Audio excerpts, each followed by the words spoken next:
Captain Aria Blackwood stood at the helm of the EDF Impossible Dream, her fingers drumming an irregular rhythm on the holographic display. The massive vessel, nearly 2 kilometers of experimental technology and questionable engineering decisions, hummed with an energy that seemed almost alive. Through the quantum glass viewport, the swirling colors of deep space painted patterns that most humans found disorienting. Aria found them comforting. Captain, Lieutenant Raj Patel's voice carried a note of concern that made Aria's fingers stop their drumming. The Galactic Council's representatives are requesting permission to board. Again, they seem agitated. Aria allowed herself a small smile. Well, we did just rewrite 3 separate laws of physics during our last training exercise. I imagine their scientists are having quite the existential crisis. The bridge crew tried to maintain their professional composure, but several smirks broke through. The Impossible Dream wasn't just a starship. It was humanity's answer to a universe that claimed to have rules. Rules, as far as Aria was concerned, were more like interesting suggestions. "Ma'am," Commander James Wong called from his station, his dark eyes fixed on a cascade of data streams. "We're picking up something strange at the edge of the Orion Arm. The quantum sensors are showing. Well, they're showing readings that shouldn't be possible." "Impossible is just another word for hasn't been done yet," Aria responded, moving to his station. The data streams painted a disturbing picture. Something was moving through space in ways that defied conventional physics, leaving trails of twisted spacetime in its wake. How many? Initial counts suggest a fleet of at least 300 vessels, each larger than anything in the known galaxy's combined armadas. James's voice remained steady, but his hands tightened on his console. "They're organic, or at least partially. The energy signatures suggest some kind of hybrid technology we've never encountered." Before Aria could respond, the quantum comm crackled to life. A dozen different alien species began broadcasting simultaneously, their messages a cacophony of panic and desperation. Lieutenant Patel filtered through them, his expression growing darker with each translation. "They're calling them the Ravagers," he reported. "Apparently, they've been a legend, a boogeyman story among the older species. No one's seen them in 10,000 years. But the descriptions match. They consume everything in their path. Not just resources or populations, but the very fabric of space itself." Aria's smile widened, showing teeth. "Well, that explains why they're breaking physics. Send a message to Earth Command. Tell them we found something interesting, and get me a direct line to Admiral Harrison." The next few hours were a blur of activity. The Galactic Council representatives, who had been so insistent on boarding earlier, now seemed eager to put as much distance between themselves and the human vessel as possible. As reports flooded in from across the sector, a pattern emerged. The Ravagers weren't just attacking. They were herding species toward specific points in space, creating kill zones where their massive fleet could systematically break down entire civilizations into their component atoms. Admiral Harrison's hologram appeared in the bridge's command center, his weathered face bearing the weight of the reports he'd already received. "Captain Blackwood, please tell me you're not thinking what I think you're thinking." "That depends, sir," Aria replied, her fingers once again tapping that irregular rhythm. "Are you thinking that we've got an experimental ship full of technology that barely makes sense to its inventors, a crew that's spent the last year figuring out how to do things everyone else says is impossible, and an enemy that's never encountered humanity's particular brand of creative problem-solving?" The Admiral's hologram pinched the bridge of his nose. "The Impossible Dream is a prototype, Captain. We don't even know if half its systems will work in actual combat. With all due respect, sir, that's what they said about humans surviving on Earth, and yet here we are." Aria gestured to the tactical display, where the Ravager Fleet's movement patterns were becoming clearer. "They're using sophisticated mathematical patterns to optimize their attack vectors. They're logical, methodical, and absolutely certain about how the universe works." Her smile turned predatory. Let's show them how wrong they are. Admiral Harrison was quiet for a long moment, studying the woman who had been both his most promising and most troubling officer. Finally, he nodded. You'll have support. The Third Fleet can be there in 20 hours, the Seventh in 25. Try not to break the universe before they arrive. No promises, sir, Arya replied. As the hologram faded, she turned to her crew. Lieutenant Patel, send word to our allies. Tell them humanity is about to do something monumentally stupid and probably impossible. They might want to take notes. Commander Wong looked up from his station. What exactly are we going to do, Captain? Arya's fingers completed their rhythm, and the impossible dream's quantum core pulsed in response, as if the ship itself was eager to begin. We're going to teach them that humanity's greatest talent isn't surviving the impossible. Her eyes gleamed with the same light that had driven her species from their first cave drawings to the stars themselves. It's making the impossible look easy. The bridge crew turned to their stations, each wearing the slightly manic grin that seemed unique to humans facing overwhelming odds. As the impossible dream's engines spun up to speeds that made reality itself nervous, Arya Blackwood prepared to demonstrate why humanity had survived on a planet that tried to kill them daily, why they had thrived in a universe that said their existence was improbable, and why they were about to become the stuff of legend themselves.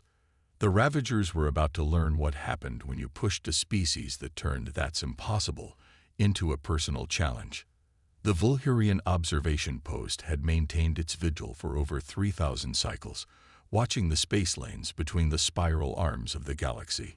Its crew of ethereal beings, composed primarily of crystalline structures and pure energy, had prided themselves on their stoic acceptance of the universe's patterns.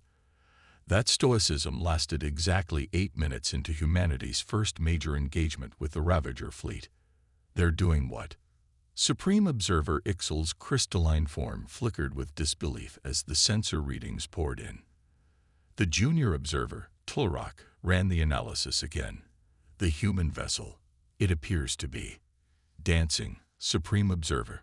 The impossible dream carved impossible patterns through space, its quantum wake leaving trails of distorted reality that seemed to form complex mathematical expressions. Behind it, 3 Ravager vessels, each nearly 10 times its size, attempted to track its movement.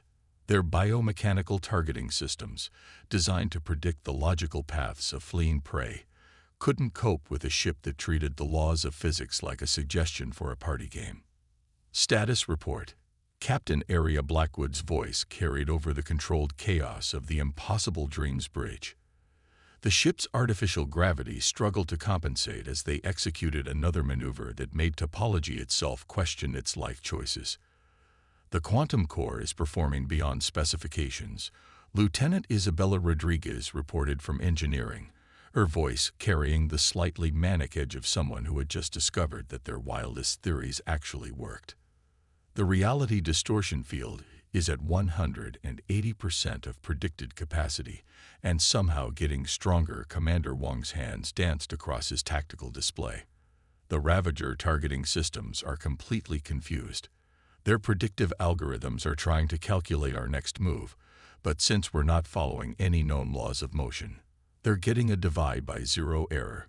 Arya finished, her grin widening. Beautiful. Lieutenant Patel, broadcast on all frequencies. Let's show our friends what happens when you corner a species that turned quantum mechanics into a contact sport. The impossible dream's quantum core pulsed, and reality rippled.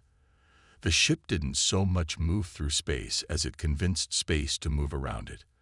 The Ravager vessels, their biological components clearly visible through their metallic shells, began to show signs of distress.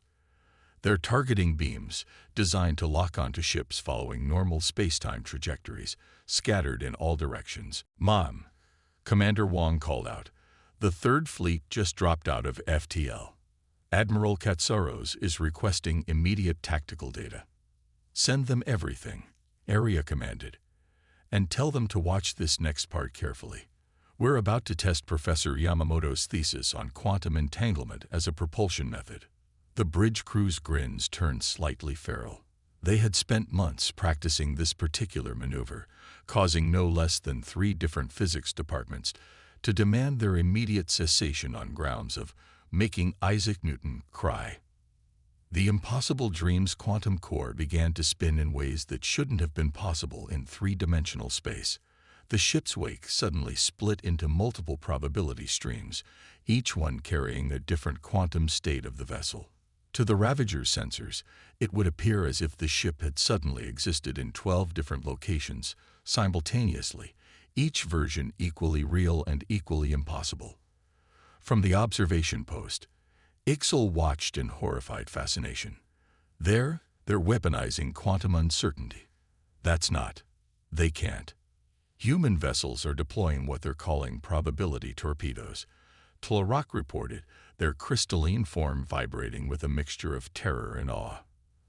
The projectiles exist in a state of quantum superposition until they impact their targets, at which point they retroactively determine their trajectory to ensure they hit.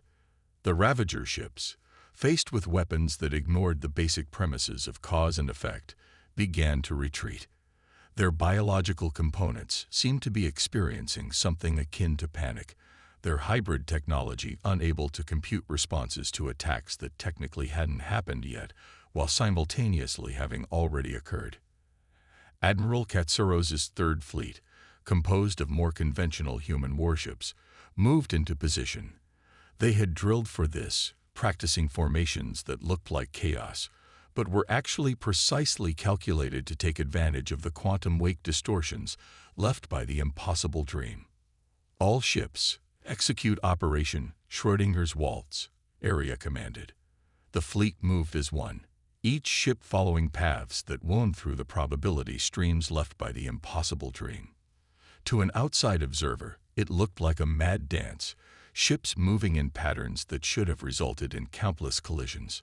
Instead, they wove between moments of quantum uncertainty, their weapons finding targets that couldn't escape, because the attacks were coming from positions that existed in multiple states simultaneously.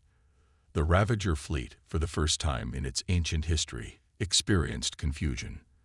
Their tactical computers, trying to process battles that existed in quantum superposition, began to fail. Ships that had survived millennia of conventional warfare found themselves being hit by attacks that, according to every known law of physics, couldn't exist. "They're retreating," Commander Wong announced, his voice carrying a note of satisfaction. "The biological components of their ships are showing signs of extreme stress. It appears they don't handle quantum uncertainty well." "Makes sense," Area mused, watching as the massive Ravager vessels began to pull back. A species that evolved to consume reality itself would probably prefer things to follow strict, predictable patterns. Good thing they never encountered a species that turned uncertainty into an art form. From their observation post, the Vulhurians watched as the human fleet regrouped. The quantum distortions began to settle, though several sections of space would probably never be quite the same again.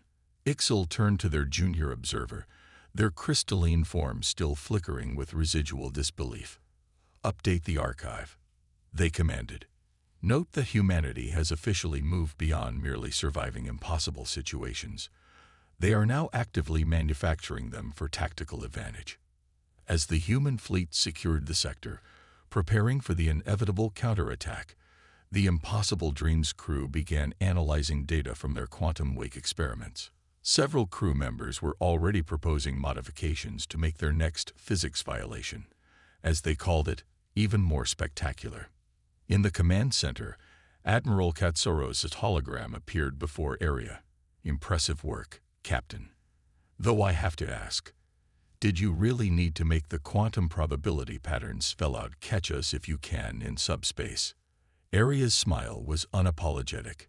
"Psychological warfare, Admiral. Besides, if you're going to break physics, you might as well do it with style." The next phase of the battle would bring even greater challenges, but humanity had made its point. The Ravagers had spent eons as the apex predators of spacetime, but they had never encountered a species that looked at the fundamental laws of reality and fought I wonder what happens if we poke it. The quantum mechanics laboratory aboard the 7th Fleet's science vessel Hawking's Paradox resembled what most species would consider a controlled explosion of ideas. Holographic equations floated in cluttered layers, their symbols shifting and recombining as various simulations ran. In the center of this mathematical maelstrom, Dr. Olivia Winters stood with her hands raised, conducting the chaos like a symphony. The Ravagers aren't just consuming reality, she explained to the assembled fleet commanders, her dark eyes alive with the kind of excitement that made safety officers nervous. They're processing it, breaking it down into its component laws, and redistributing them according to their own parameters. Admiral Teresa Santos, recently arrived with the 7th Fleet, leaned forward. You're saying they eat physics itself? Precisely. Olivia's hands danced through the equations, pulling out specific strands of mathematical proofs. But here's the beautiful part. They can only process organized, well-behaved physics. They're like cosmic accountants. Everything has to balance perfectly. The holographic display showed recordings from the previous battle, focusing on the moments where the impossible dream's quantum wake had disrupted the Ravager ship's biological components. Olivia highlighted specific reaction patterns, her grin growing wider. They literally can't digest chaos, she concluded. Their entire existence is based on maintaining mathematical order in the universe. So what happens when you feed them calculations that don't just bend reality, but tie it into decorative knots? Across the sector, aboard the Impossible Dream, Captain Aria Blackwood received Dr. Winters' findings with a smile that made her bridge crew instinctively check their safety harnesses. Lieutenant Rodriguez, how quickly can we modify our quantum core to generate deliberately unsolvable equations? You mean like dividing by zero, but weaponized. Isabella's fingers were already flying across her engineering console. Give me 2 hours and a strong cup of coffee. I've got some ideas that will make topology itself file a formal complaint. The Ravager fleet had regrouped, their massive biomechanical ships having adapted to the quantum uncertainty tactics from the previous engagement. But adaptation required understanding, and understanding was exactly what humanity planned to deny them. Over the next 12 hours, the combined human fleets underwent what could only be described as weaponized chaos theory training. Ships practiced maneuvers that looked random but contained hidden patterns, only to break those patterns at precisely calculated moments that created cascading waves of mathematical impossibility. The Vulhurian observation post, still monitoring the situation, received a polite warning to shift their sensors to non-standard frequencies. Trust us, the human message read. You don't want to try processing what's about to happen with normal physics models. When the Ravager fleet launched their counterattack, they encountered something unprecedented in their millennia of conquest. The human ships moved in formations that appeared to follow clear mathematical principles, offering what seemed to be predictable patterns for the Ravagers' reality-processing weapons to target. They're taking the bait, Commander Wong reported, watching as the massive Ravager vessels adjusted their approach vectors. Their targeting systems are trying to solve our movement equations. Perfect. Aria's fingers completed their familiar rhythm on her command console. All ships, execute Operation Mathematical Migraine. The human fleet exploded into controlled pandemonium. Ships that had been flying in perfect formation suddenly broke into movements that followed different mathematical rules, some operating on base 8 mathematics, while others switched to prime number sequences or began calculating their trajectories using imaginary numbers. The Ravager fleet's biological components reacted immediately. Their hybrid technology, attempting to process multiple contradicting mathematical systems simultaneously, began to show signs of severe strain. It was like trying to reconcile every paradox in mathematics at once while also attempting to digest them. Their ships are experiencing cascade failures, Wong announced, his tactical display showing the Ravager vessel's biomechanical systems going into spasms. They can't process the contradictions fast enough to maintain their reality consumption fields. Dr. Winters' voice came through the command channel, practically vibrating with scientific glee. The mathematical chaos is forcing their systems to attempt infinite calculations. It's the equivalent of giving them a computer virus made of pure abstract algebra. The impossible dream led the charge, its quantum core now generating what Dr. Winters had termed topological tongue twisters, spatial distortions that looked simple at first glance, but contained layers of mathematical impossibility that grew more complex the longer you tried to solve them. Admiral Santos's voice cut through the chaos. All ships, concentrate fire on the vessels showing the most mathematical distress. Let's see how they handle some good old-fashioned kinetic weapons while their reality processors are busy trying to prove 2 + 2 = 5. The human fleet struck with devastating precision, their conventional weapons finding targets that could no longer maintain their defensive fields. Several Ravager ships, their biological components overwhelmed by the mathematical contradictions, began to exhibit signs of what could only be described as cognitive shutdown. "Ma'am," Rodriguez called from engineering. "The quantum core is picking up something strange. The Ravagers, they're trying to communicate." The message that came through was unlike anything their translators had encountered before. It wasn't made of words or even conventional data, but rather pure mathematics. The meaning, however, was clear. The Ravagers were experiencing something akin to existential terror. They're not just retreating, Wang realized, studying the patterns of the fleeing ships. They're quarantining this entire sector. They're marking it as a zone of mathematical corruption that needs to be contained. Arya allowed herself a moment of satisfaction. Humanity's greatest contribution to galactic warfare, making math so confusing that it becomes a biological weapon. She turned to her communications officer. "Send word to Earth Command. Tell them we've confirmed Dr. Winters' theory. The Ravagers can't handle recursive paradoxes or mathematical chaos, and let them know we'll need more quantum cores." From their safely recalibrated observation post, the Volhurians watched in stunned silence as the human fleet regrouped, their ships leaving trails of spatial distortions that would probably give physicists headaches for centuries to come. "Should we update the archives?" Tlaroc asked, their crystalline forms still vibrating from the mathematical chaos they had witnessed. Ixal's response was solemn. "How does one document the deliberate weaponization of mathematical impossibility? Just note that humanity has officially transcended merely breaking physics. They are now actively gaslighting it. The battle was won, but the war was far from over. The Ravagers would adapt, find new ways to process the chaos humanity had introduced into their perfectly ordered universe. But humanity had proven something important. In a fight between eldritch horrors that consumed reality and a species that treated universal constants as polite suggestions, the smart money was on the species that had turned "hold my beer" into an evolutionary strategy. The combined war room of the human fleets resembled a cross between a quantum physics laboratory, a musical conservatory, and what some species might mistake for a mental breakdown rendered in holographic form. Admiral Santos stood at its center, surrounded by tactical displays that showed hundreds of ships arranged in what appeared to be musical staff notation. "I can't believe we're actually doing this," she muttered, watching as Captain Blackwood's latest tactical innovation took shape. The impossible dream had transmitted its findings to every ship in the fleet, and engineers across the Armada were modifying their quantum cores to participate in what was either genius or madness, possibly both.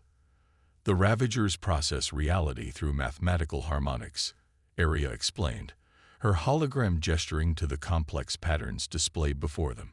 "They're not just consuming space-time. They're conducting it like an orchestra. So we're going to give them a concert they'll never forget." Dr. Winters' excitement was palpable even through the quantum comm. "We've mapped their processing frequencies to musical theory. Each Ravager ship acts like an instrument in their reality-consuming symphony. But what happens when we introduce a little avant-garde jazz into their classical performance?" The tactical display shifted, showing the positions of the approaching Ravager Armada.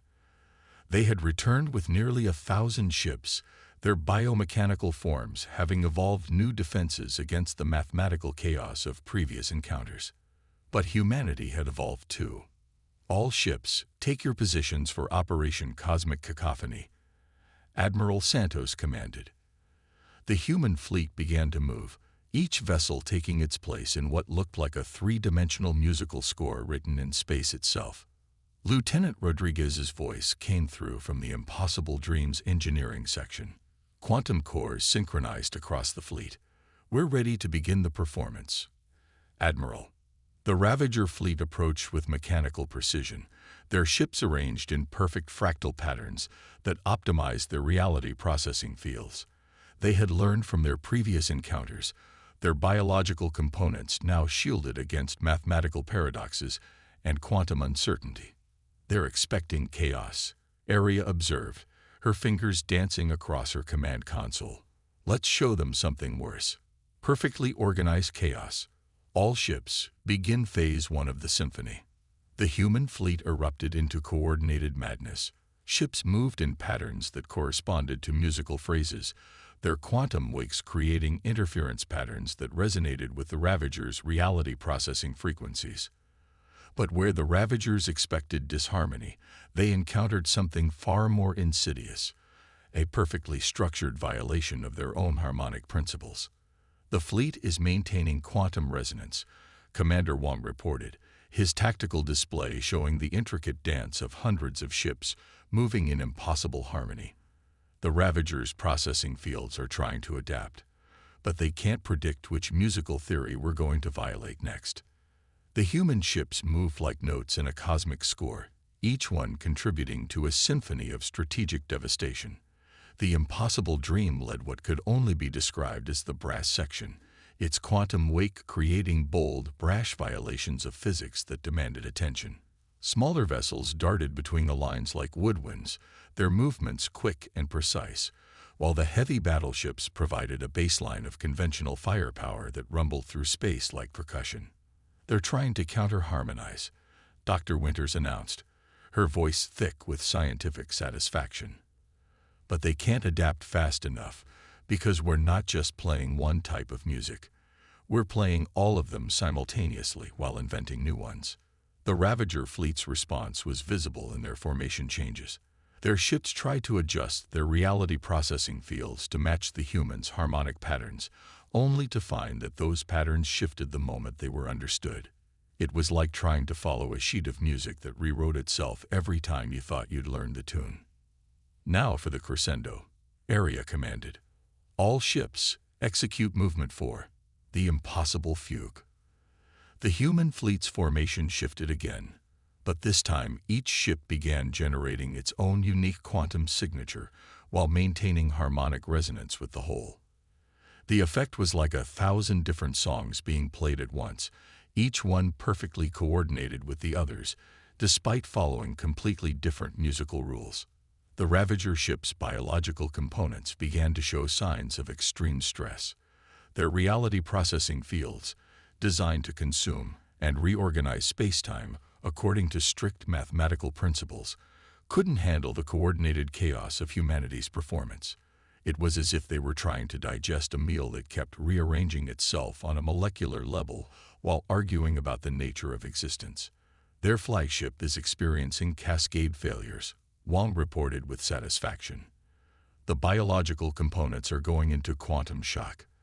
They can't process the paradox of order and chaos existing in perfect harmony. Admiral Santos allowed herself a brief smile. All ships, prepare for final movement. Let's show them humanity's greatest hit, variations on a theme of making the impossible look easy in E minor. The human fleet moved as one, their quantum wakes combining into a single massive distortion that turned space itself into a concert hall of destruction. The Ravager ships, their processing fields overwhelmed by the harmonic complexity, began to break formation. Some ships simply shut down, their biological components refusing to process any more reality-bending music. Others tried to retreat, only to find themselves caught in quantum resonance patterns that turned their escape vectors into perfect counterpoint to the human fleet's symphony. "Ma'am," Rodriguez called out, "the Impossible Dreams quantum core is picking up something incredible." The Ravagers, They're experiencing what appears to be cultural shock. Their entire species operates on principles of perfect mathematical harmony, and we just proved that disorder can be just as mathematically perfect. From their observation post, the Vulhurians watched in stunned amazement as the human fleet conducted their symphony of strategic brilliance.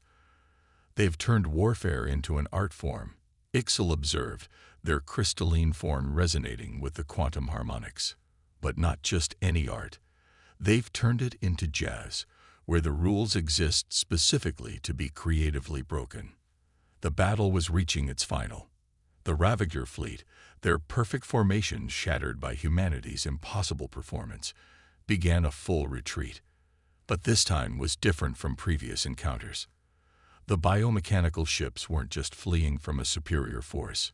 They were retreating from a fundamental challenge to their understanding of reality itself. "Send word to Earth Command," Admiral Santos ordered as the human fleet maintained their harmonic formation. "Tell them Operation Cosmic Cacophony was a success.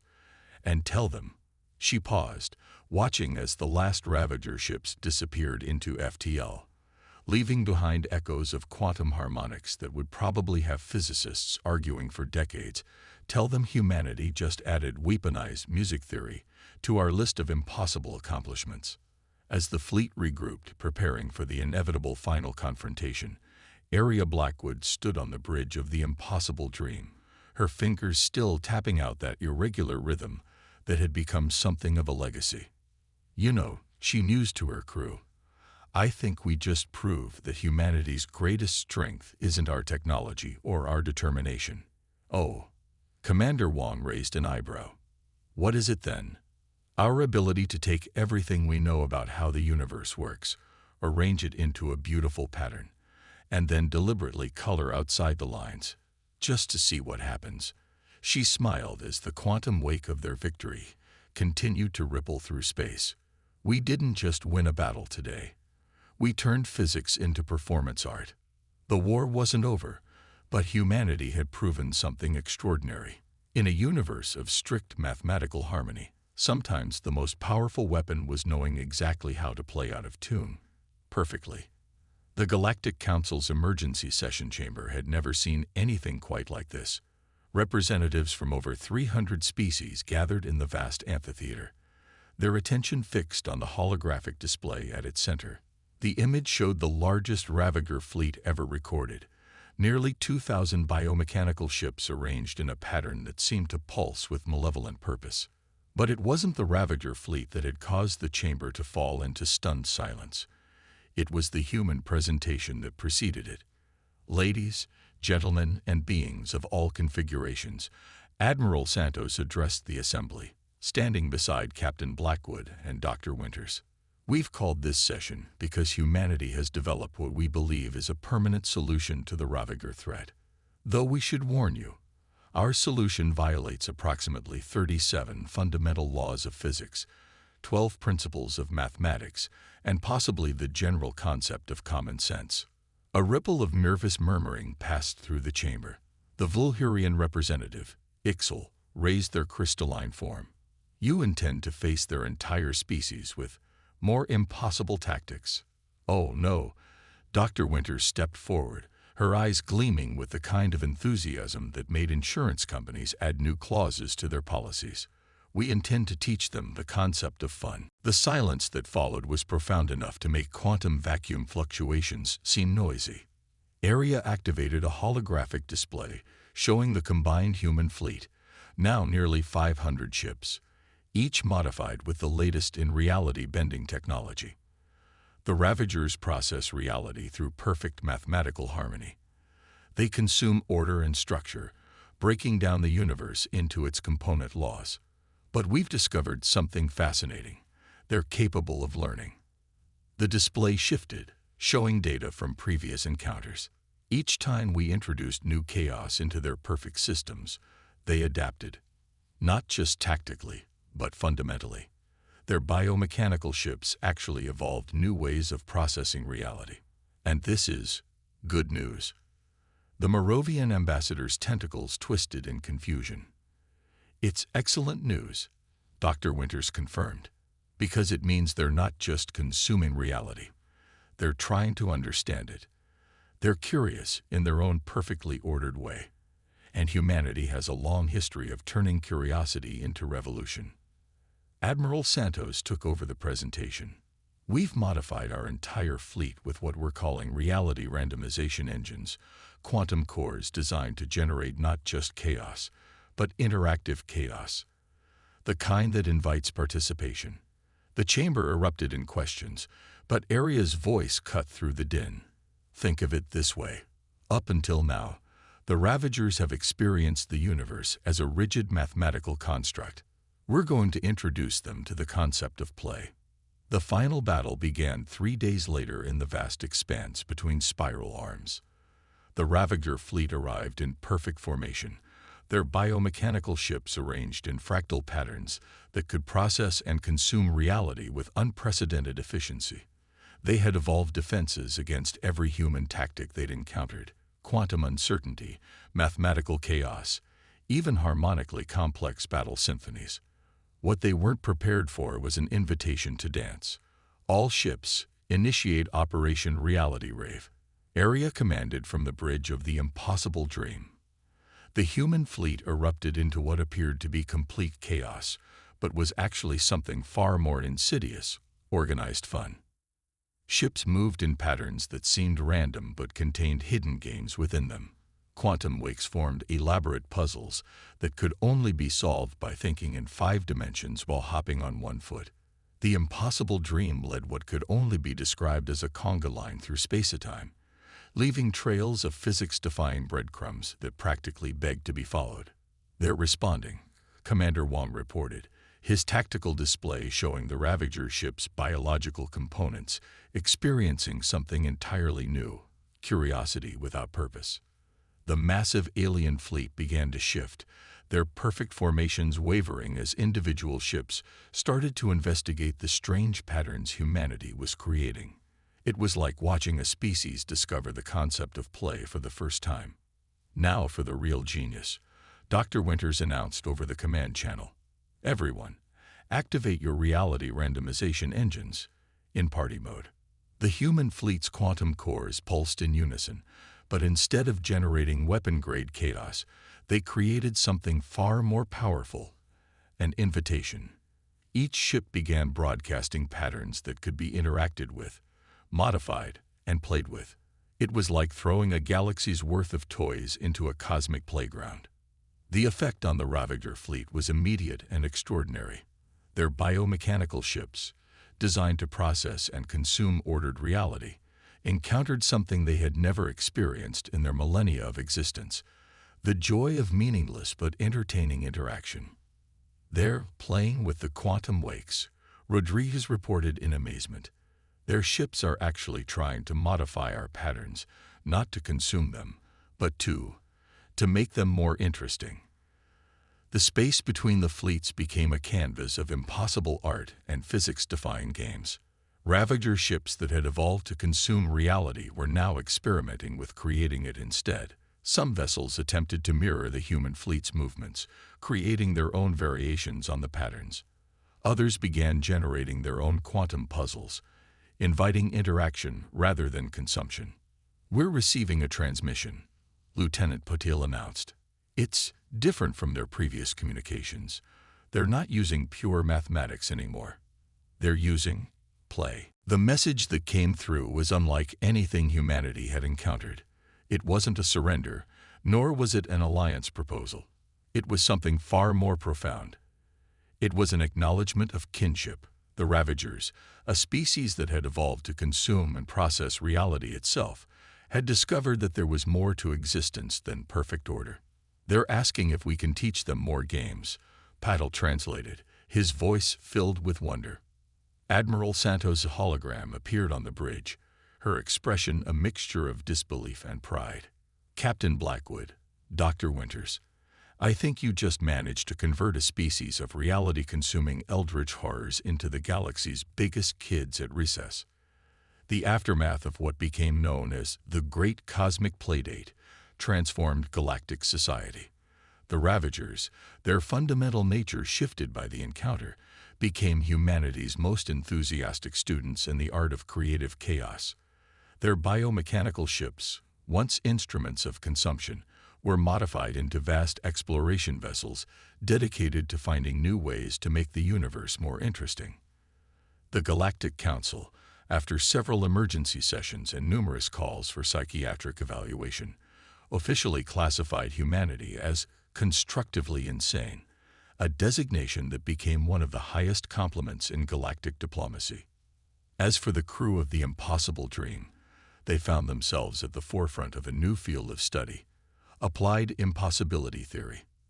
Their mission was no longer just to defend against threats, but to teach the galaxy that the laws of physics were more like guidelines for a really good party.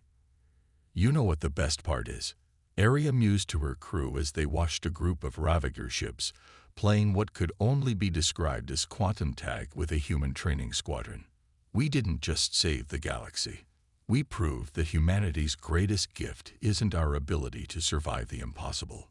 Oh, Dr. Winters raised an eyebrow. What is it then? Our ability to make the impossible look like so much fun that everyone wants to try it. The Vulhurian archives were updated one final time, with an entry that would be studied for generations to come. In facing an enemy that consumed reality itself, humanity chose not to fight with mere weapons, but with something far more powerful, the invitation to play. In doing so, they transformed an existential threat into a cosmic celebration of creative chaos, proving that sometimes the best way to save the universe is to teach it how to have fun. And in the vast expanse of space, where the laws of physics had once been strict and immutable, new patterns began to emerge. Patterns that made no sense, served no purpose, and brought more joy to the galaxy than any perfect mathematical harmony ever could. It was humanity's ultimate legacy. The universe wasn't just a place of order and chaos, but a playground of infinite possibility, waiting for someone brave enough or crazy enough to take the first swing.